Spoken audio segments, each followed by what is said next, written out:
Pearls of Prophet Muhammad, peace be upon him. Abu Huraira, may Allah be pleased with him, reported Allah's Messenger, may peace be upon him, as saying, "Do you know who is poor?" They, the companions of the Holy Prophet, said, "A poor man amongst us is one who has neither dirham with him nor wealth."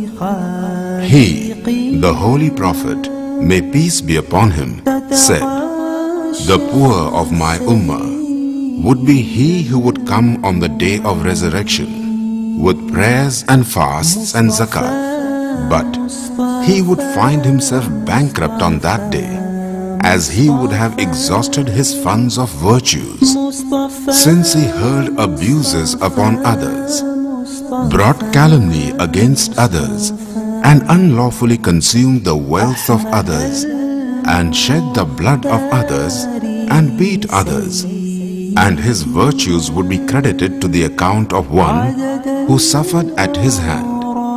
And if his good deeds fall short to clear the account, then his sins would be entered in his account, and he would be thrown in the hell fire."